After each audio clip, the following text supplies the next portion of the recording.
ప్రేమ నమ్మకం కలిగిన మా ప్రియ పరలోకపు తండ్రి, ఘనమైన దేవ, మీ పాదాలకు వందనాలు చెల్లించుకుంటున్నాము నాయన. ఈ క్షణం వరకు మమ్మల్ని సజీవ లెక్కలో ఉంచినందుకు వందనాలు. సజీవులే కదా నాయన మిమ్మల్ని స్తుతించేది. కనుక నాయన మీ సన్నిధిలో మిమ్మల్ని స్తుతించడానికి, మీ నామ ఘనతను చాచి చెప్పడానికి నాయన మీ ముందు కూర్చున్నాము తండ్రి. మీ వాక్కులో ఉన్నటువంటి ఆంతర్యాన్ని మా బ్రతుకులో అన్వయం చేసుకునేటటువంటి మహావాక్యాన్ని మా అందరికీ ప్రసాదింపచేయండి. మాట్లాడుతున్నటువంటి నాకైనా, వింటున్నటువంటి బిడ్డలందరికీ నైనా విచక్షణ జ్ఞానాన్ని ఎక్కువగా ప్రసాదింపచేయండి. ప్రారంభం నుంచి ముగింపు వరకు కూడా మీ సన్నిధి కాంతులు మాతో ఉంచి మా హృదయాలను ఉతుకుకునేటటువంటి స్వభావాన్ని మా అందరికీ దయచేయమని, కేవలం మీరు వారు మాత్రమే ఉండి మమ్మల్ని మేము మోసపించుకోకుండా విన్న వాక్య ప్రకారంగా బ్రతికే మహావాక్యాన్ని మా యొక్క చివరి దినాలలో కూడా ఉండలాగా కృప దయచేయమని మా ప్రభువును ప్రియరక్షకుడైన యేసుక్రీస్తు నామమున యొక్క ప్రార్థన సమర్పించి అడిగి వేడుకుంటున్నాం తండ్రి. ఆమేన్. చేరువచ్చినటువంటి దేవుని పిల్లలందరికీ మరోసారి వందనములు తెలియజేసుకుంటున్నాను. చదువుబడినటువంటి లేఖన భాగంలో నుంచి మనం వెళ్ళి, నీవు చేసినదే నీ నెత్తి మీదకి వస్తుందని తెలుసా అనేటటువంటి ఆత్మీయ జీవితాన్ని సరిదిద్దుకునేటటువంటి గొప్ప మంచి సదవకాశాన్ని దేవుడు మనకి ఇచ్చాడు. నిప్పులాంటి తన వాక్యాన్ని మనకు అనుగ్రహించి మన బ్రతుకులను మార్చుకోవాలని మన చేతిలో ఈ పరిశుద్ధ గ్రంథాన్ని పెట్టాడని మర్చిపోవద్దు. ఈరోజు సమాజం అంతా అబద్ధాన్ని ఆశ్రయించారు, అబద్ధానికి ఆకర్షితులయ్యారు. లోకంలో సామెతను గమనించినా కూడా నిజం గడప దాటక ముందే అబద్ధం ఆకాశాన్ని అంటిందంట. అంత స్పీడ్గా వెళ్ళిపోతున్నటువంటి అబద్ధం. అందినటువంటి నిజానికి మనం ఏమన్నా న్యాయం చేస్తున్నామా లేదా అనేది వాక్యంలోనికి వెళ్ళి మనం చాలా జాగ్రత్తగా ఆలోచిద్దాం. చదవబడినటువంటి లేఖన భాగాన్ని మరొకసారి మనం చదవగలిగితే, ఓబద్య గ్రంథము 1వ అధ్యాయము 15వ వచనాన్ని మరొకసారి చదువుకుందాం. ఓబద్య గ్రంథము 1వ అధ్యాయము 15వ వచనం. యెహోవా దినము అన్యజనులందరి మీదకి వచ్చుతున్నది, అప్పుడు నీవు చేసినట్టే నీకును చేయబడును. గమనించాలి, నీవు చేసినట్టే నీకును చేయబడును. నీవు చేసినదే నీ నెత్తి మీదకి వచ్చును. చదవబడినటువంటి లేఖన భాగంలోంచి మనం ఆలోచన చేస్తే, నీవు చేసినట్టే నీకు చేయబడుతుందంట. నీవు చేసినదే నీ నెత్తి మీదకి వచ్చును. అది మంచి కావచ్చు, చెడు కావచ్చు, నీతి కావచ్చు, న్యాయం కావచ్చు, ఏదేమైనప్పటికీ కూడా నువ్వేం చేస్తే అది తిరిగి నీ నెత్తి మీదకి వస్తుంది. జాగ్రత్తగా నీ బ్రతుకును కొనసాగించని ఓబద్య గారి ద్వారా సవివరంగా దర్శన రూపంలో తెలియజేయబడడం జరిగింది. మనం చేసే ప్రతిదానిని కూడా పరలోకపు తండ్రి చూస్తున్నాడని మాత్రం దయచేసి మర్చిపోవద్దు. ఎందుకంటే కీర్తనకారుడు చెప్పేశాడు ఏమని? కీర్తన గ్రంథము 139వ అధ్యాయము. కీర్తన గ్రంథము 139వ అధ్యాయము 1వ వచనం నుంచి 5వ వచనాలు. యెహోవా నీవు నన్ను పరిశోధించి తెలుసుకొనుచున్నావు. అంటే దేవుడు పరలోకం ఉన్నటువంటి కన్న తండ్రి మనం చేసే ప్రతిదానిని చూస్తున్నాడు అంటండి. చూడటమే కాదు, పరిశీలిస్తున్నాడు అని చూస్తున్నాడు. చూడండి, అది మంచి కావచ్చు, చెడు కావచ్చు, ఏదైనప్పటికీ కూడా పరిశీలిస్తున్నాడు, తెలుసుకొని ఉన్నాడు, ఐడెంటిఫై చేస్తున్నాడు ప్రతి మనిషిని కూడా. ఎలా? ఎప్పుడెప్పుడు నేను కూర్చున్నట, నేను లేచుట నీకు తెలియను అంటే కూర్చోవటం తెలుసు, లేవటం కూడా తెలుసు. నాకు తలంపు పుట్టక మునిపే నువ్వు నా మనస్సును గ్రహించి ఉన్నావు. మనస్సును కూడా గ్రహిస్తున్నాడు ప్రతి క్షణం. నా నడకను, నా పడకను నీవు పరిశీలన చేయుచున్నావు. పరిశీలన. నా చర్యలన్నిటినీ నీవు బాగుగా తెలుసుకొని ఉన్నావు. చూసారండి, యెహోవా మాట నా నాలుకకు రాకమునిపే అది నీకు పూర్తిగా తెలిసి ఉన్నది. వెనుకను ముందును నీవు నన్ను ఆవరించి ఉన్నావు, నీ చేయి నా మీద ఉంచి ఉన్నావు. ఏమర్థమవుతుంది? ప్రతి తలంపు కూడా చూస్తూనే ఉన్నాడని అర్థమవుతుంది. అది కూర్చునేటప్పుడైనా, లేచేటప్పుడైనా, పడుకునేటప్పుడైనా, ముందైనా వెనకైనా, ఎక్కడైనా, అది ఆలోచనైనా గ్రహింపైనా నీ క్యారెక్టర్ మొత్తము దేవుడు ఫోకస్ చేస్తున్నాడు. ఒకటి అర్థమవుతుంది. ఇదే కీర్తన గ్రంథం 139లో కూడా 8వ వచనంలో కూడా మీరు చదవాలి. నేను ఆకాశమునకు ఎక్కినను, భూమి మీద ఉన్నప్పుడే కాదు, ఆకాశమునకు ఎక్కినను, నీవు అక్కడను ఉన్నావు. ఏమండి? నేను పాతాళమందు పండుకొనినను, నీవు అక్కడను ఉన్నావు. ఎక్కడ? నువ్వు ఎక్కడైనా కూడా మనల్ని పరిశీలిస్తూనే ఉంటాడు. అది నువ్వు ఆకాశంలో జర్నీ చేస్తావా, భూమి మీద జర్నీ చేస్తావా, నీటి మార్గంలో జర్నీ చేస్తావా? లేదు నేను పాతాళంలో పోతే నేను ఎవరికి తెలియను కదా అంటే ఆ పాతాళం గురించి మాట్లాడలేదు. అండర్ గ్రౌండ్లో ఉండి ఎక్కడైనా నువ్వు స్టే చేసి ఎవరికి తెలియదు కదా అని చెప్పేసి నువ్వు ఒకవేళ చేస్తున్నావేమో, అక్కడ కూడా నేను ఉన్నాను, నీవు ఉన్నావు అని భక్తుడు ఐడెంటిఫై చేశాడు. దీన్ని బట్టి ఏమర్థమవుతుంది అంటే దేవుడు మనిషిపై ఇంత నిఘా ఎందుకు పెట్టాడు అర్థమవుతుందండి. దేవుడు మనిషిపై ఎందుకు ఇంత నిఘా పెట్టాడు అంటే నీవు చేసినదే నీ నెత్తి మీదకి రప్పించాలి కాబట్టి. అంతే కదా ఓబద్య గారు చెప్పినట్లుగా నువ్వేం చేస్తే అది నీ నెత్తి మీదకి రప్పించాలి కదా. మరి నువ్వు చేసినదే నీ మీదకి వచ్చేటట్టు నేను చెయ్యాలి కదా. చెయ్యాలి అంటే సీసీ కెమెరాలా నేను ఫాలో అవ్వాలి. ఫాలో అవుతున్నాడు దేవుడు అని భక్తుడు సవివరంగా చెప్తున్నాడు. అంటే మనం చేసేది మన నెత్తి మీదకి వస్తుందా అడగాలి మన బైబిల్. మనం వస్తుందా అని అంటే ఆదికాండము 4వ అధ్యాయము 10వ వచనాన్ని ఒకసారి చదువుతాము. ఆదికాండము 4వ అధ్యాయము 10వ వచనం. అప్పుడు ఆయన కయ్యోను అడుగుతున్నాడు. అప్పుడు ఆయన నీవు చేసిన పని ఏమిటి ప్రశ్న వేస్తున్నాడు. చూడండి, కయ్యోని హెబెలును చంపేసినప్పుడు నీవు చేసిన పని ఏమిటి? నీ తమ్ముని రక్తం యొక్క స్వరము నేలలో నుండి నాకు మొరపెట్టుచున్నది. ఏమర్థమవుతుందండి? కయ్యోను అంటున్నాడు నీవు చేసిన పని ఏమిటి అన్నాడు దేవుడు. ఎవరితో? కయ్యోనుతో.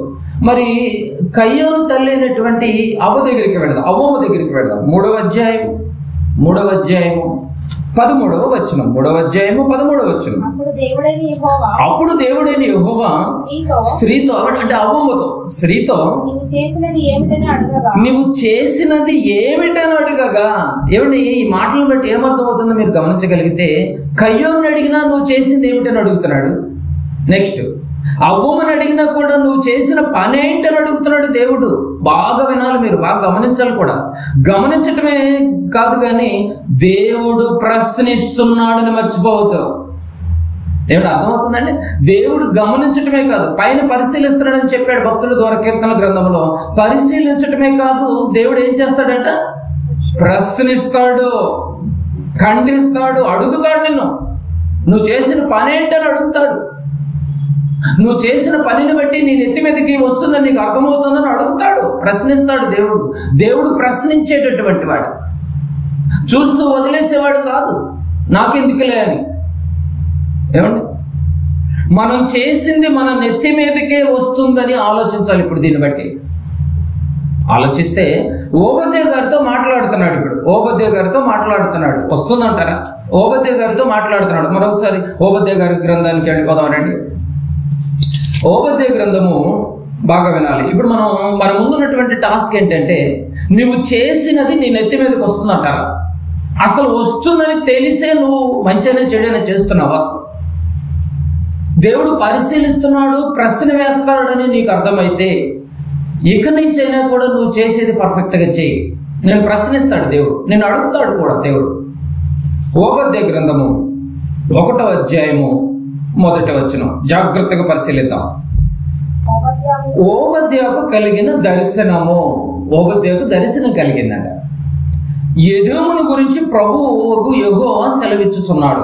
ఎవరిని బట్టి వచ్చింది ఈ దర్శనం? ఎవరి గురించి వచ్చింది ఈ దర్శనం? ఓబద్యాకి ఎదోము గురించి ప్రభువుకు యెహోవా సెలవిచ్చినది. యెహోవా యుద్ధ నుండి వచ్చిన సమాచారము మాకు వినబడెను. ఎదోము మీద యుద్ధము చేయదము లెండని జనులను రేపుటికై దూత పంపబడి ఉన్నాడు. దూత వచ్చింది ఎదోము గారి దగ్గరికి. దూత వచ్చింది, క్షమించండి, ఓబద్యా గారి దగ్గరికి దూత వచ్చింది. ఎదోము గురించి ప్రభువుని యెహోవా సెలవిచ్చున్నాడు. యెహోవా యుద్ధ నుండి వచ్చినటువంటి సమాచారం మాకు వినబడెను. ఎదోముకు చెప్పమని దూత చెప్పింది. ఇప్పుడు వెళ్ళి ఇమీడియట్ గా ఎదోముకి వెళ్ళి ఈ విషయం చెప్పు ఓబద్యా నువ్వు ఇమీడియట్ గా అని దూత వచ్చి చెప్పింది. ఏం చెప్పాలి? 2వ వచనం, ఎందుకు నేను అన్ని జనులలో నిన్ను అల్పునిగా చేసి తిని నీవు బహుగా తృణీకరింపబడుదువు. ఎదోముల యొక్క పరిస్థితి ఎలా ఉందో చూడండి. నేను అన్ని జనులలో నిన్ను అల్పులుగా చేసి తిని నీవు బహుగా తృణీకరింపబడుదువు. 3వ వచనం, అత్యున్నతమైన పర్వతముల మీద ఆసీనుడయ్యుండి కొండ సందులలో నివసించువాడా. అత్యున్నతమైన పర్వతం మీద ఆసీనుడై అంటే నువ్వు అప్పర్ స్టేజ్లో ఉన్నాను, నన్ను ఎవరు పడదొయ్యలేమని నువ్వు అనుకుంటున్నావేమో. బండ సందులో ఉన్నాను కదా, నేను సేఫెస్ట్ జోన్ లో ఉన్నాను కదా, నాకు అసలు ఏమి ఇబ్బందులు ఏమి లేవు నువ్వు అనుకుంటున్నావేమో ఎదోము. ఇప్పుడు వెళ్ళి ఓబద్యా వెళ్ళి చెప్పాలి ఈ విషయం. నివసించువాడా, నన్ను కిందకి పడద్రోయగల వాడెవడని అనుకుని వాడా అన్నది చూడండి. మనిషి ఏమనుకుంటున్నాడంట? నన్ను ఎదోమీలు ఏమనుకుంటున్నారంట? నన్ను కిందకు పడదోసేది ఎవరంట అసలు? అసలు ఆ మాటలు చూసారండి. నన్ను క్రిందకు పడద్రోయగలవాడెవడని అనుకునివాడా. నీ హృదయపు గర్వము చేత నీవు మోసపోతివి. నీ హృదయంలో పట్టిన గర్వమే నిన్ను రేపు మోసం చేస్తుంది అంటున్నాడు చూడండి. ఎదోమిలారా ఓబద్యా వెళ్ళి ఇప్పుడు చెప్పాలి. ఓబద్యా వెళ్ళి చెప్పాలి, నన్ను పడద్రోయగలవాడెవడని అనుకుంటున్నావు కదా, నీ హృదయ గర్వము చేత నువ్వు మోసపోతావు. ఎదోమును గురించి దేవుడు చెబుతున్నాడు, మిమ్మల్ని జనములో లేకుండా చేస్తాను, మిమ్మల్ని జనం లేక నేను ఉండలేకుండా చేసేస్తాను. ఎందుకు? రీజన్ ఏంటి? ఎందుకు మేము ఉండకూడదు జనంలో అని అంటే రీజన్ చెప్తున్నాడు. మీ హృదయ గర్వము చేత మమ్మల్ని ఎవరు అణచలేరని నువ్వు అనుకుంటున్నావు. అంతే కదండి, మమ్మల్ని ఎవరు త్రొక్కలేరు, త్రొక్కలేరని నువ్వు అనుకుంటున్నావు కదా ఎదోమి. ఇదే రీజను. మాకు ఎవరు సాటిలేరు అనుకుంటున్నావు కదా, ఇదే రీజను. మమ్మల్ని ఎవరు టచ్ చేయలేరు నువ్వు అనుకుంటున్నావు కదా, ఇదే రీజను. మమ్మను ఎవరు ఎదిరించలేరు అనుకుంటున్నావు కదా అన్న ఈ గర్వంతో ఎదోమీయులు పేటరైపోతున్నారు. అర్థమవుతుందండి? భూమి మీద మనుషులు ఆనాటి ఎదోమీయులు ఎలా ఉన్నారు? ఇలా పేటరైపోతున్నారు. హృదయ గర్వము చేత ఇలా అనుకుని మోసపోతున్నారు పాపం ఎదోమీయులు. ఇదంతా గమనించినటువంటి దేవుడు ఓబద్యాకు దర్శనం కలిగించి వీళ్ళందరినీ ఎలాగైనా మార్చాలని విశ్వ ప్రయత్నం చేస్తున్నాడు ఓబద్యా గారి ద్వారా కదండి. హృదయ గర్వము చేత, హృదయంలో ఎలాంటి గర్వం ఉందంటే ఆనాటి వారైనా ఈనాటి అయినా కూడా నన్ను ఎవరు పడద్రోయలేరు, నన్ను ఎవరు అణగదొక్కలేరు, నాకెవరు సాటి లేరు, మమ్మల్ని ఎవరు ఎదిరించలేరు. ఎందుకంటే మేము సేఫెస్ట్ జోన్లో ఉన్నాము, అత్యధికమైనటువంటి ఉన్నతమైన స్థలంలో ఉన్నాము. అది ఎలాంటి ప్రళయం వచ్చినా కూడా బండ సందులో మేము కదలుగా ఉన్నాము అన్నటువంటి భరోసా ఉన్నటువంటి పరిస్థితుల మధ్య ఈ యొక్క ఎదోమీలు కనపడుతున్నటువంటి టైంలో నిజంగా ఇంతకీ ఇప్పుడు ఎదోమీ ఎవరో తెలియాలి ఇప్పుడు మనకి. అంతే కదండి, ఎదోమీలు ఎవరో మనకు తెలియాలి. ఎందుకంటే తెలియని వాళ్ళు కూడా చాలా మంది ఉంటారు. మీకు తెలుసు అనుకోండి, కాదంటలేదు. ఇప్పుడు ఎదోమీలు ఎవరో తెలియాలి. మరి ఎందుకు ఇంత ఇదిగా ఎందుకుంటున్నారు? ఎదోమీలు ఎవరంటే ఒకసారి బైబిల్లోకి వెళ్దాం. ఆదికాండము 25వ అధ్యాయం. ఓబద్యా గారు డైరెక్ట్ గా ఎదోమీలు అన్నాడు కదండి. ఎదోమీలు ఎవరో తెలియక పాపం చూసుకుంటున్నారు. ఎదోమీలు ఎవరో తెలియదు. ఆదికాండము 25వ అధ్యాయము. ఎదోమీలు ఎవరు? ఎందుకు ఎదోమీలు ఇంత గర్వంగా బిహేవ్ చేస్తున్నారో, ఎందుకు ఇంతగా పేటరేగిపోతున్నారో, ఇంతకు ఎదోమీలు ఎవరో మనకు తెలియాలి. బైబిల్ ఎంత వివరణగా చెప్పిందంటే 25వ అధ్యాయము ఆదికాండము 24వ వచనం. 25, 24 ఆమె ప్రసూతి కావలసిన దినము నిండినప్పుడు, ఆమె ఎవరో కాదు, రిబ్కా ప్రసూతి కావలసిన దినములు నిండినప్పుడు ఆమె గర్భమందు కవలవారు ఉండిరి. ఏమండి, బైబిల్ చరిత్రలో భూమి మీద మనుషులు ఉద్భవించిన నాట నుంచి అప్పటి వరకు ఫస్ట్ కవలకు జన్మనిచ్చిన తల్లి ఎవరు? రిబ్కా. బాగా గమనించాలి నిజంగా. ఇప్పుడైతే మనం కవలలు వస్తున్నారు అని చెప్పి మనం ఎక్కువగా బిల్డప్ ఇవ్వకూడదు. ఆల్రెడీ రిబ్కా ఎప్పుడో కనేసింది, హిస్టరీలో ఉండిపోయింది. చూడండి, ఫస్ట్ కవలను ఇచ్చింది ఎవరంటే బైబిల్ చరిత్రలో మానవులు ఉద్భవించిన నాట నుంచి అప్పటి వరకు రిబ్కా కనేసింది ఇద్దరిని కనేసిందని చెప్పాడు. 25వ వచనం, మొదటివాడు ఎర్రని వాడుగా బయటకు వచ్చాడంట. ఏంటి మొదటివాడు ఎట్లా వచ్చాడు? ఎర్రగా, అసలు మామూలుగా లేడు, అసలు యాపిల్ పండు రంగులో ఉన్నాడు, ఎర్రటి వాడిగా బయటకు వచ్చాను.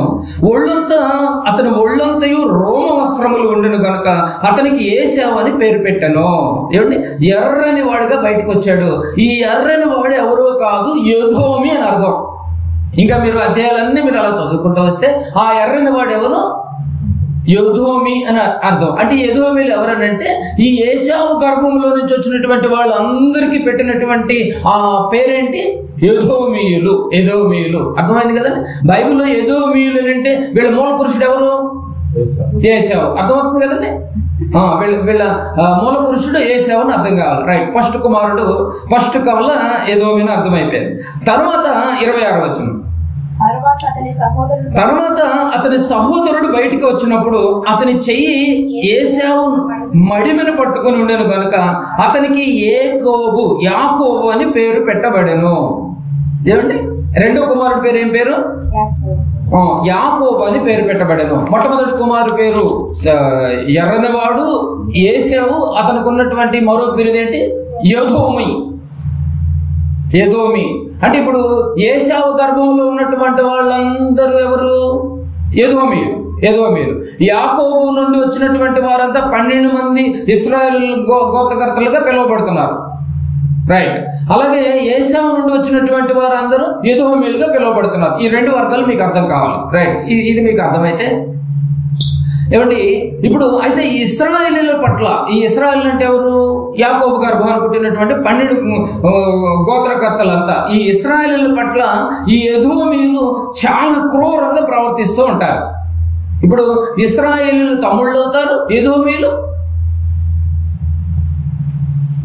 ఏమవుతారండి? ఎదోమీలు అన్నలు అవుతారు. ఎందుకంటే ఏశావు గర్భాన్ని పుట్టినటువంటి వాళ్ళు కాబట్టి. అంటే ఇప్పుడు ఈ అన్నలు ఎప్పుడు ఈ తమ్ముళ్ళ పట్ల ఎప్పుడు క్రూరంగా బిహేవ్ చేస్తూ ఉంటారు. ఎందుకు ఇంత క్రూరంగా బిహేవ్ చేస్తున్నారు? ఏమండి, ఎందుకు ఇంత క్రూరంగా బిహేవ్ చేస్తున్నారు అనేది మనం గమనించగలిగితే, ఏమండి, దీనికి ఒక కారణం ఒకటి ఉందండి. దీనికి కొంచెం మన చరిత్ర కూడా తెలియాలి మనకి. ఎందుకు ఇంత బిహేవ్ చేస్తున్నారని మనం గమనించగలిగితే, ఏమండి, వీళ్ళిద్దరు తండ్రి అనేటువంటి ఎవరు? వీళ్ళిద్దరు తండ్రి ఇస్సాకు. రిబ్కా భర్త ఎవరు? ఇస్సాకు. మొత్తానికి ఇస్సాకు ఏమండి వీళ్ళిద్దరిని దీవించడానికి ప్రయత్నం చేసేటప్పుడు, ఇస్సాకు దీవించేటప్పుడు ఏశావును పిలిచాడు. నాయన, నువ్వు వెళ్ళి నాకు వేట మాంసం తీసుకురావాలి నాయన. ఈ వేట మాంసం తీసుకొచ్చేటటువంటి పరిస్థితుల్లో నువ్వు తీసుకొస్తే నిన్ను దీవించేస్తానని చెప్పేసి అని అన్నాడు. దీనికి కొంచెం మరమ్మతు చేయించి ఇది గమనించినటువంటి యాకోబు వెళ్ళి ఆ వేట మాంసం అన్ని తీసుకుని వచ్చి నిజంగా తన వస్త్రాలు ఇక్కడ ధరించుకొని మొత్తానికి ఏశావుకు రావాల్సినటువంటి, ఈ ఎదోమికి రావాల్సినటువంటి ఆ యొక్క ఆశీర్వాదాన్ని అంతా ఎవరు కొట్టేస్తారు? యాకోబు కొట్టేస్తాడు. యాకోబు కొట్టేసినట్టుగా ఉంది. ఎప్పుడైతే ఈ యాకోబు కొట్టేశాడో, ఈ యాకోబు పైన ఈ ఏశావు క్రూరుడైపోతాడో చంపాలని ప్రయత్నం చేస్తున్నాడు. ఇలాంటి టైంలో యాకోబు మామయ్య అయినటువంటి లాబాను దగ్గరికి వెళ్ళిపోవటం, అక్కడ కొలువు చేయటము, అక్కడే పిల్లలను కనేయటము, వివాహం చేసుకోవటం, అదంతా మీకు తెలిసినటువంటి చరిత్ర. ఇలాంటి పరిస్థితుల మధ్య ఏం జరిగిందనంటే, మా మూల పురుషుడైన ఎదోమి యొక్క ఆశీర్వాదాన్ని ఇదిగో ఇతను కొట్టేశాడు. ఇశ్రాయేలు మూల పురుషుడైనటువంటి యాకోబు ఆనాడు కొట్టేశాడని చెప్పేసి ఈ ఎదోమీయులందరూ కలిసి ఇశ్రాయేలీయుల మీద పగతో ఉంటారు. ఇప్పుడు మూలం ఎవరు?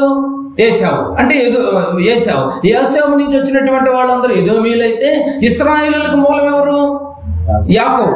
యాకోబు. అంటే వీళ్ళిద్దరు బ్రదర్సే, అన్నదమ్ముళ్ళే. అంటే ఈ అన్నలు తమ్ముళ్ళ మీద ఎప్పుడు ఇదిగో ఇలాంటి బలప్రయోగం చేస్తూ ఉంటారు, కోపడుతూ ఉంటారు, రెచ్చిపోతూ ఉంటారు.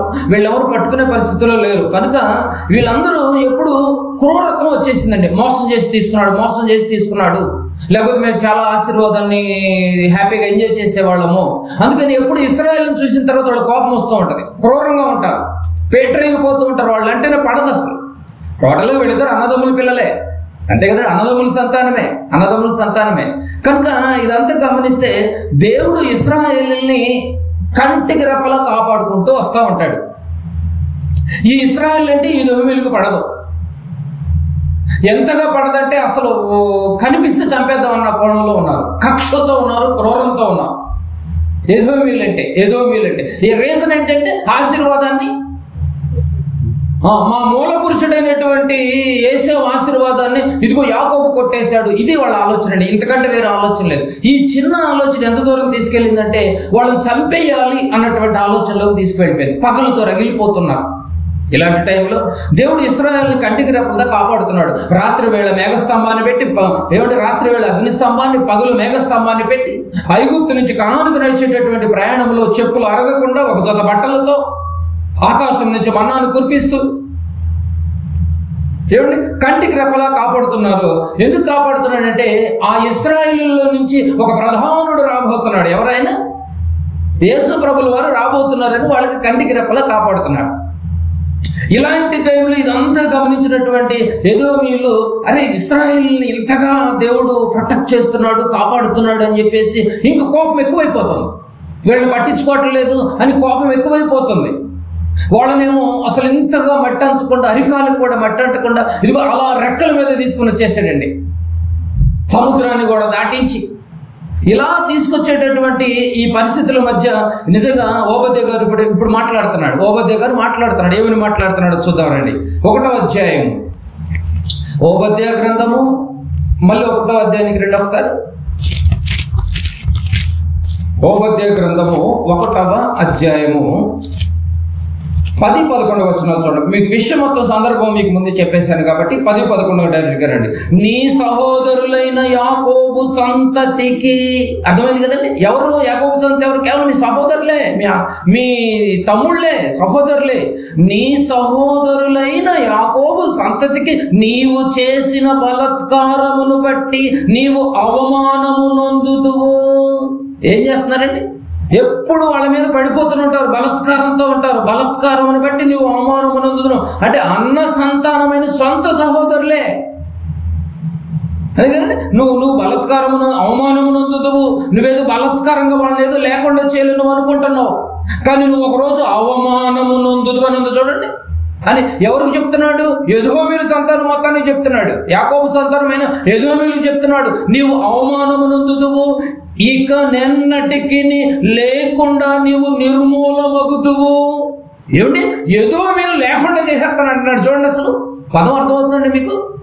దీన్ని బట్టి మనకి ఏమర్థమవుతుంది? బాగా గమనిస్తే ఏమండి 12వ వచనం, నిర్మూలం చేసేదవు, నీవు పగవాడవై నిలిచిన దినమునందు, నీవు పగవాడవు నిలిచిన దినమునందు, పరదేశులు వారి ఆస్తిని పట్టుకొని పోయిన దినమందు, అన్యులు వారి గుమ్మములో నుంచి చొరబడిన యెరూషలేము మీద చీట్లు వేసిన దినమందు నీవును వారితో కలిసి కొంటివి కదా.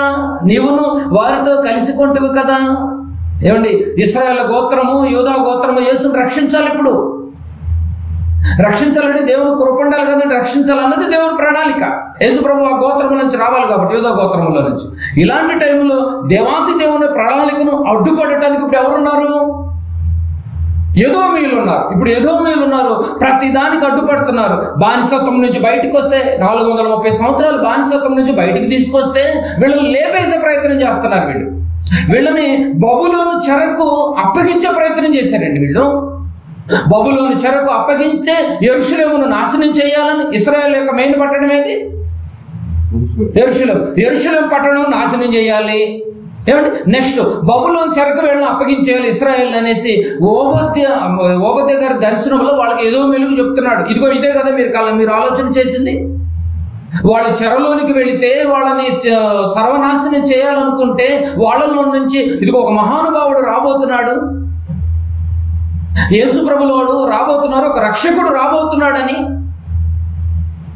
దేవుని ప్రణాళికకు అడ్డుపడుతున్నటువంటి వారిలో ఎదోమీయులు కనపడుతున్నారు. అది దేవుడు గమనించాడు. ఆ దర్శనంలోనికి వెళ్ళి వివరంగా చెప్తున్నాడండి. అంటే వీళ్ళదే సర్వభూమం అన్నట్టుగా బిహేవ్ చేస్తారు వీళ్ళు. అసలు ఈ భూమంతా నాది, ఈ నేలంతా మాది అన్నట్టుగా. నిజంగా అంటే ఈ ప్రయాణంలో ఏం జరిగిందంటే, ఈ జర్నీలో ఇశ్రాయేలీలు ఐగుప్తు నుంచి కనానుకు నడిచేటటువంటి ఈ జర్నీలో ఎదోమీయులు దాటాల్సిన పరిస్థితి వచ్చింది. ఒకరోజు ఎదోమీయుల యొక్క దేశంలో కూడా దాటాల్సిన పరిస్థితి వస్తే వాళ్ళు అసలు మా యొక్క రూట్కే రావద్దని చెప్పి నిలదీశారండి వాళ్ళు. అసలు ఇది దాటడానికి వీల్లేదు, ఈ గడ్డ మాదన్నారు వాళ్ళు. ఒకసారి చూడండి, ఇదంతా గమనిస్తాడు. ఎందుకంటే కూర్చునుట, లేచుట, నడుచుట, పడుకుంటా, నీ ఆలోచన, నీ గ్రహంపు, నీ తలంపులు, నువ్వు పైన ఉన్నా, బండసందుల్లో ఉన్నా, ఎక్కడున్నా, అత్యున్నతమైనటువంటి ప్లేసెస్ జోన్లో ఉన్నా కూడా నేను ప్రతిక్షణం గమనిస్తానన్నటువంటి దేవుడు అదే యూదా గోత్రం నుంచి, అదే ఇశ్రాయేలు గోత్రంలో నుంచి ఒక మహానుభావుడు తన యొక్క ప్రియకుమారుడు రాబోతున్నాడని తెలిసి కూడా వాళ్ళకి అడ్డుపడుతుంటే ఎలా ఉంటుందండి? ఇప్పుడు వాళ్ళు ఎదోమీయులను దాటి వెళ్ళాలి. ఇప్పుడు కనానికి వెళ్ళటానికి ఎదోమీయులు దాటాలి. ఇప్పుడు ఎదోమీయులు ఎలా బిహేవ్ చేస్తున్నారు చూడండి. పైన మనకి ఏమర్థమైంది? పైన ఇవన్నీ మీరు గమనించాలి. 3వ వచనం ఏం చదివాము? 3వ వచనం ఇవన్నీ మీరు గమనించండి. నన్ను కిందకి పడద్రోయగలవాడెవడని అనుకుని వాడా. వీళ్ళు అనుకున్నటువంటి లక్షణాలు చూడండి. నన్ను కిందకి ఎవడు పడదోయగలవాడెవడు లేడు. నీ హృదయ గర్వము చేత నీవు మోసపోచితివి. ఏమండి? పక్షిరాజు గూడు అంత ఎత్తున నివాసం చేసుకుని నక్షత్రములో నీవు దాన్ని కట్టినాను, అచ్చట నుంచి నేను కింద పడవేతున్నాను అనుకుంటున్నావేమో నువ్వు. ఏమండి? అలాంటి పరిస్థితుల మధ్య 10వ వచనం అంటున్నాడు, నీవు చేసిన బలత్కారమును బట్టి నువ్వు అవమానమునందువు. నీకు అది ఒకరోజు అవమానమే జరుగుతుంది. నీకు నువ్వేదో అనుకుంటున్నావేమో, నీ హృదయ గర్వంతో నువ్వు మోసగించుకుంటున్నావు, అది నీకు అవమానం. అది ఒకరోజు ఇక నెన్నటికి నేను లేకుండా నీవు నిర్మూలమగుదువు అంటున్నాడు. చూడండి, సంఖ్యాకాండము వీళ్ళ యొక్క ఆలోచన విధానం అంతా మీరు గమనించాలి. సంఖ్యాకాండము 20వ అధ్యాయం, సంఖ్యాకాండము 20వ అధ్యాయము, 20-21 వచనాలు కూడా మీరు చూడగలిగితే, ఏమండి 20-21 కూడా చూడండి. 20-21 అంతటి ఎదోము అంటే అర్థమైంది కదండి. ఎదోములు అంటే ఎవరు? ఏశావు సంతానం, ఎర్రని వాడి సంతానం ఎదోమీయులు. అంతటి ఎదోమీయులు ఎవరు కట్టుపడుతున్నారు? ఎవరి ప్రణాళిక కట్టుపడుతున్నారు? దేవుని ప్రణాళిక. ఆ ప్రణాళికలో భాగంగా ఎవరున్నారు? మనం కూడా అర్థం చేసుకుని మన రక్షకుడు కూడా ఉన్నాడు.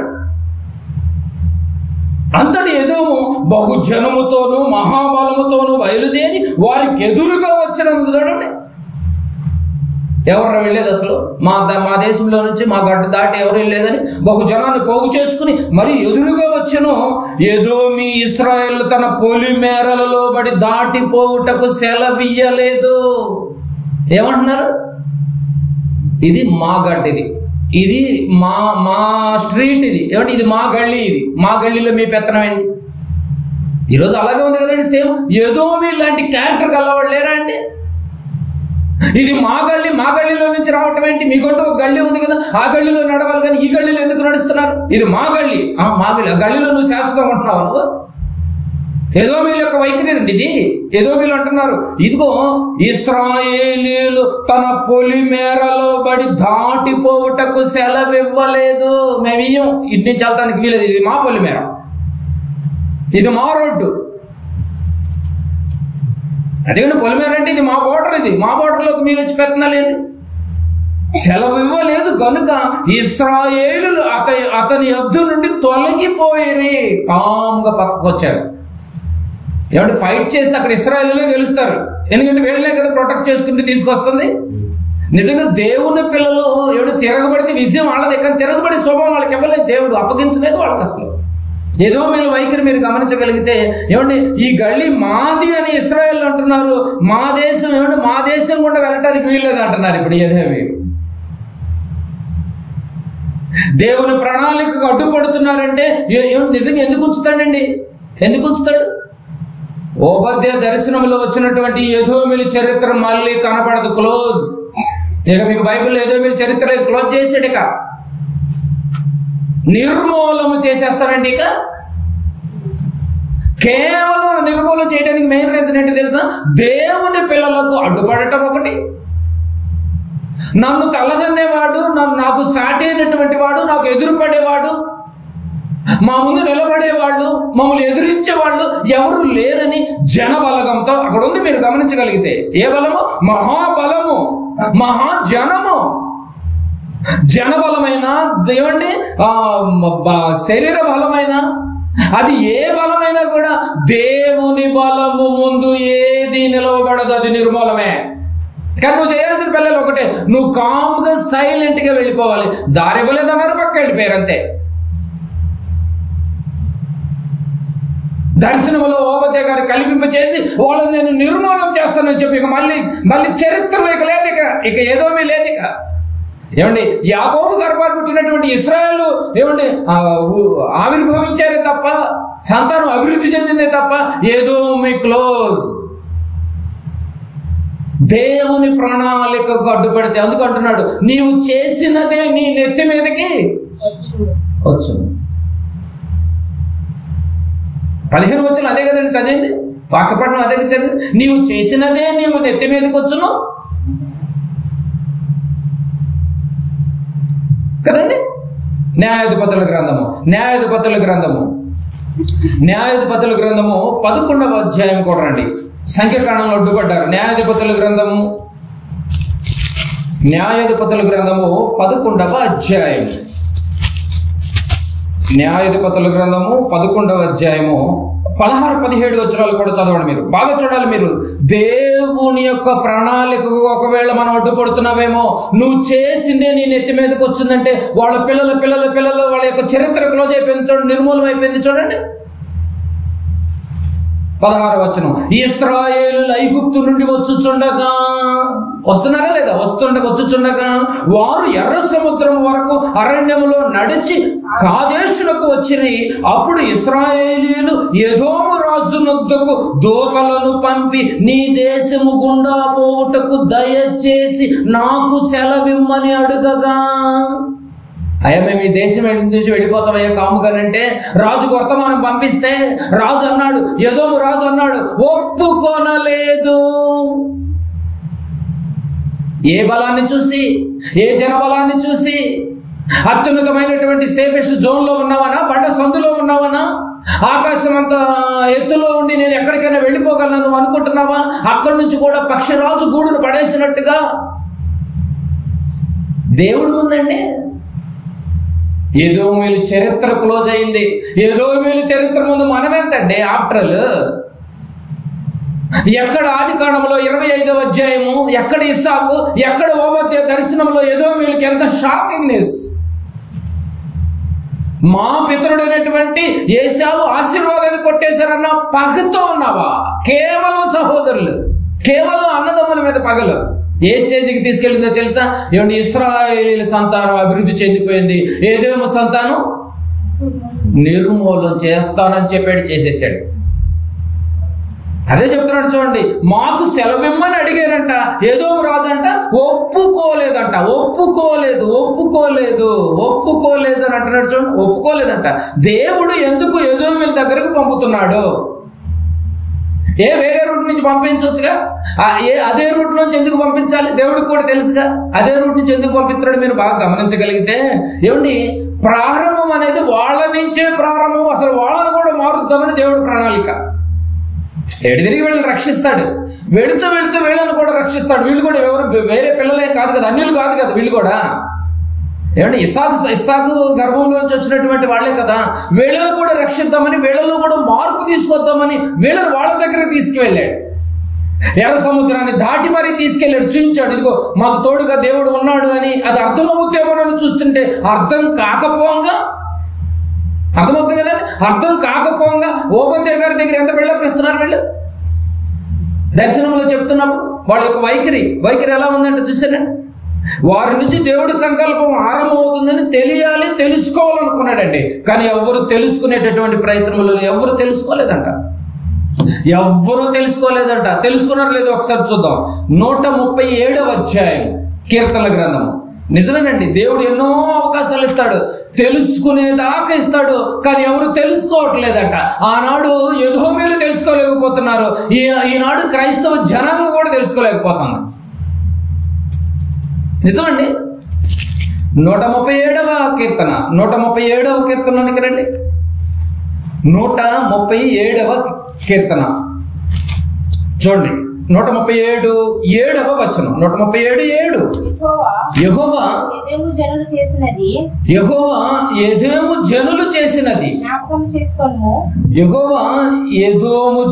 చేసినది జ్ఞాపకము చేసుకొనుము. ఎదోము జనులు ఏం చేశారు? ఇప్పటివరకు కొన్ని పాయింట్లు మీకు లేవనెత్తి మరీ చెప్పాను. ఏం చేశారు?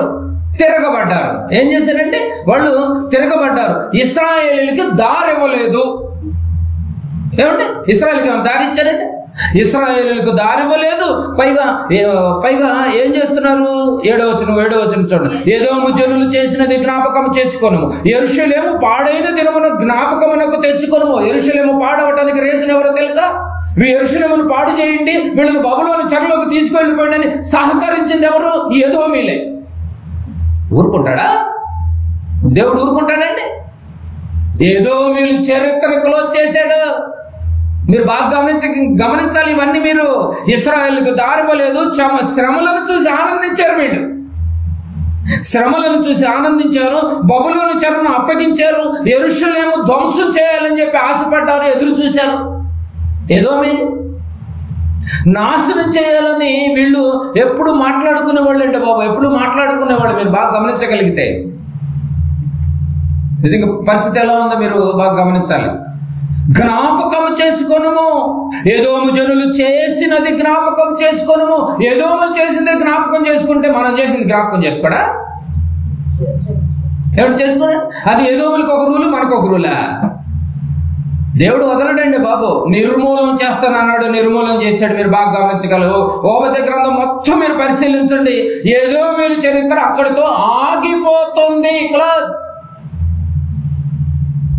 అప్పుడప్పుడు మీరు లోకంలో కూడా కొన్ని ఫ్యామిలీస్ చూడండి, ఊర్లన్నీ మీరు బాగా తిరిగి గమనించండి. వాళ్ళ తాతలు, వాళ్ళ ముత్తాతలు, వాళ్ళ నాన్నలు, వాళ్ళ పిల్లలు ఏమయ్యారో తెలియదు. ఇళ్ళు అలాగే ఉండిపోతాయి, ఉయ్యాలు అలాగే బూజు పట్టిపోతుంటది, ఎడ్ల బండి అలాగే ఎడగడు ఏమంటే నలిగిపోయి చీకు పట్టిపోయి ఉంటది, బండి చక్రాలు అలాగే ఉండిపోతాయి, పైన కప్పు అంతా ఉండిపోతుంది, కాంపౌండ్ తాళం వేసి ఉంటుంది, చెట్లు మొలుస్తుంటాయి. ఏం జరిగింది? ఈ రోజు నుంచి వెరిఫై చేయండి. ప్రతి ఒక్క ఊర్లో ఇలాంటి 4-5 ఫ్యామిలీ తగులుతుంటాయి. ఏమైంది చరిత్ర? వాళ్ళ వేరు కుళ్ళిపోచేసిన గతించిన వారంలో మీరు విన్నారు. మీకు అర్థమవుతుందా? నీ జోన్ నువ్వు చూసుకోవద్దు. ఎప్పుడైనా నీ ద్వారా కాయలు రావాలి. నిజమండి. ఎదోము చరిత్రను జ్ఞాపకం చేసుకోను, యెరూషలేమును నాశనం అవ్వాలని కోరుకున్నారు. యెరూషలేము మహాపట్టణం, నా పిల్లలకు మహాపట్టణం.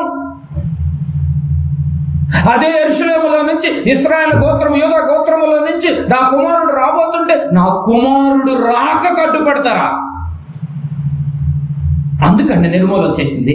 పైగా వీళ్ళలో అందుకైనా ఆగేవాడు కాదు దేవుడు. ఇంకా వీళ్ళలో ఉన్నటువంటి హృదయ గర్వము చేత. మనకు కూడా అలాంటి గర్వం ఉందేమో. గర్వం ఎప్పటికైనా నాశనానికి ఒడిగట్టుతుంది. హృదయ గర్వము చేత. మీకు ఆ పదాలు మీరు చదవరు, మీరు బాగా చూడరు. చూసారండి, మనోళ్ళని అంటున్నాడు. చూసారా? ఎవరిని ఎవడు కనాలి అవసరం ఉందండి. బైబిల్ వివరించడానికి టైం సరిపోతుంది. యెహోవా ఎదోము జనులు చేసినది దారివ్వలేదు వాళ్ళు. నిజమండి. నీ గ్రామంలో ఒక సభ పెట్టడానికి నువ్వు అవకాశం ఇవ్వట్లేదు ఈరోజు. నీ మిస్టేక్ కాదు అది. అవకాశం ఉండి కూడా అవకాశం ఇవ్వలేదంటే ఊరుకుంటాడా? అనేక మంది కుటుంబాలు రక్షణలోనికి రావడానికి సదస్సులు జరగాలి. అలాంటి సదస్సులకు నీ గ్రామంలో అవకాశం ఇవ్వలేనటువంటి గ్రామాలు లేవా అండి? అడ్డుపడుతున్నావేమో, జాగ్రత్త. ఎదోము చరిత్ర ముందు పెట్టాడు. యెరూషలేము పాడైన దినమును జ్ఞాపకం తెచ్చుకొనుము, దానిని నాశనము చేయండి. వాళ్ళ ఆలోచన ఎలా ఉందంట? అది ఎదగకూడదు, అది సర్వనాశనం అయిపోవాలి. బాగా గమనించాలి. దేవుడు ఒక పక్క వాళ్ళని ఏమిటి అలా రెక్కల మీద తీసుకుని వస్తుంటే, అలా వాళ్ళని కాపాడుతూ వస్తుంటే ఏమండి వాళ్ళని చూసి దేవుళ్ళలోనికి రావాల్సింది పోయి రాకపోగా వాళ్ళు బెళ్ళొప్పిస్తూ లాస్ట్కి ఏం జరిగింది? వాళ్ళే నిర్మూలం అయిపోయారు. ఈ ఇశ్రాయేలు తలదించుకుని కాముగా వెళ్ళిపోయారంటే దారి ఇవ్వకపోతే ఇంకో చోట పెట్టుకుంటాం, ఇంకో రూట్లో తీసుకువెళ్తాడు.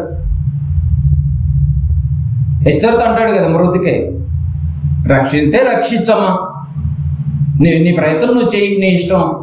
ఒకవేళ ఈ అవకాశం నీకు వచ్చింది, నువ్వు రక్షించకపోతే, నువ్వు రిక్వెస్ట్ పెట్టకపోతే రాజు దగ్గర నీ ప్లేస్లో ఇంకొకళ్ళు వస్తారు. ఎలాగైనా దేవుడు ఏదో దారి ఇవ్వకపోతే ఇంకొక దారి లేదే ఏంటి? ఆలోచించాలి ఇవన్నీ. కీర్తన గ్రంథం 60వ అధ్యాయం, కీర్తన గ్రంథము 60వ అధ్యాయం. కీర్తన గ్రంథంలో ఉన్నాం కదండి, 60వ అధ్యాయం కూడా చూడండి. 60వ అధ్యాయము, కీర్తన గ్రంథము 60వ అధ్యాయము 8వ వచనం కూడా చూడండి. ఏమంటున్నాడు చూడండి. మోయాబులు ఎవరు? మళ్ళీ మోయాబులు అంటే ఎవరు అనుకోకండి. మోయాబు లోతు సంతానం. ఇవన్నీ కోడ్ లాంగ్వేజ్ తెలియాలి మీకు. ఎదోమీయులు అంటేనేమో ఏశావు సంతానం, ఎర్రనివాడి సంతానం. ఈ మోయాబులు అంటే లోతు సంతానం. లోతు సంతానం తెలుసు కదండి ఎలా అయిపోయారు. లోతు సంతానం. నేను కాళ్ళు కడుగుకొని పడలేం నేను కాళ్ళు కడిగేసి వదిలేస్తాను. కాళ్ళు కడుగునే ప్లేస్ ఎక్కడ ఉంటుందండి? మనం ఇంట్లో పోతే నడింట్లో కాళ్ళు కడుగుతా, ఏమంటే నడింట్లో కాళ్ళు కలగరు కదా, ఎక్కడో మూల చోట కాళ్ళు కడుక్కుని ఆ డస్ట్ అంతా అక్కడ వదిలేసుకుని వస్తాను. ఈ మోయాబులను చూస్తే అలా ఉందంట దేవుడికి. మరి కింద ఏముందో చూడండి ఒకసారి. ఎదోము మీద నా చెప్పు విసిరేస్తా.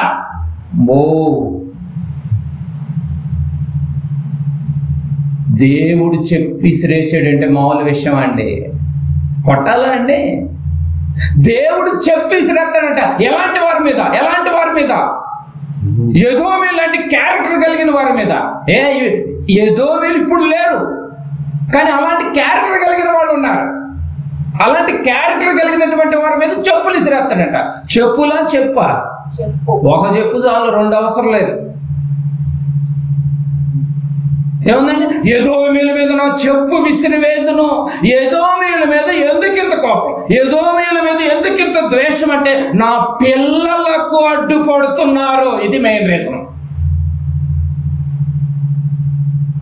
నా పిల్లలలో నా ప్రియకుమారుడు రాబోతున్నాడు, నా యొక్క పనిని అడ్డం పడుతున్నారు.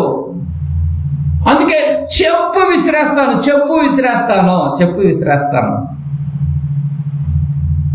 వీళ్ళలో ఉన్నటువంటి జాడ్యం ఏంటండి? ఉపది గ్రంథంలో చదివిన వీళ్ళలో ఉన్నది. నేను అత్యున్నతమైనటువంటి ప్లేస్ లో నేను ఉన్నానని, నన్నెవరు, మెయిన్ రీజన్ అదే, నన్నెవరు ఏమి నిర్మూలం ఎవరు చేయలేరని. ఎందుకంటే మేము బండ సందులో ఉన్నామని, క్రిందికి పడద్రోయ లేరని. ఏమండి? పక్షిరాజు గూడంతా మేము ఎత్తుగా కట్టుకున్నాము కదా, మాకు ఇంకేమి ఇబ్బంది లేదని. ఆ పదాలు మీకు అర్థమవుతుంది లేదు? 10వ వచనం. నీ సహోదరులని యాకోబు సంతతిని నువ్వు చేసిన బలత్కారమును బట్టి. యాకోబు సంతతి అంటేనే చాలా అసలు మీదకి వెళ్తున్నారా. నీవు అవమానము నొందుదువు, ఇక నెన్నటికి నీ లేకుండా నిర్మూలమగుదువు.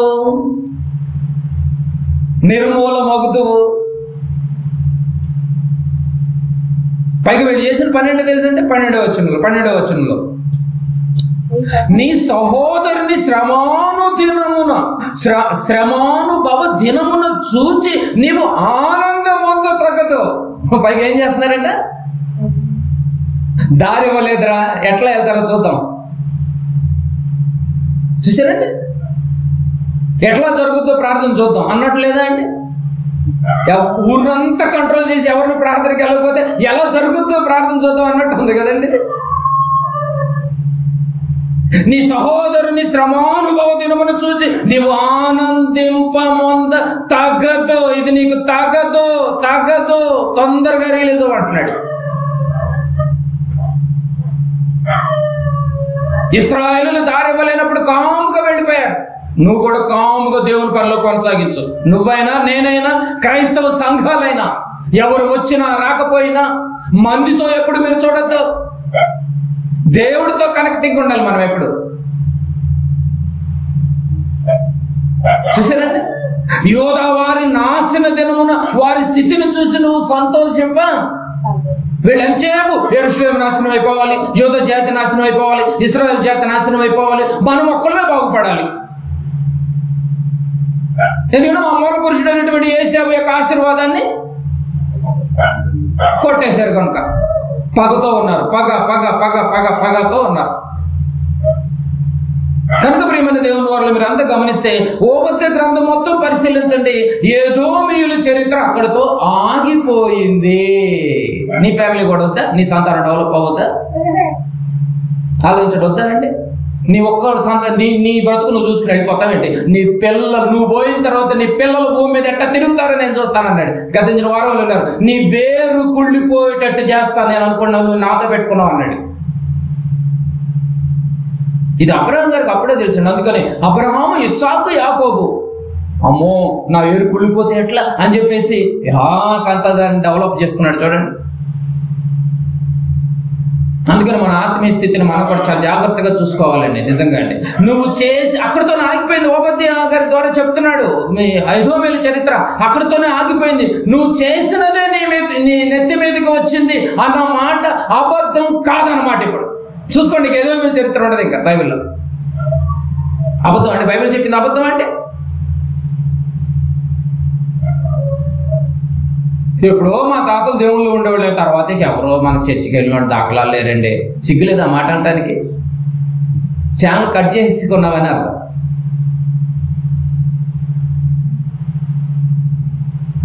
ఆలోచించాలి, మీరు ఆలోచించాలి.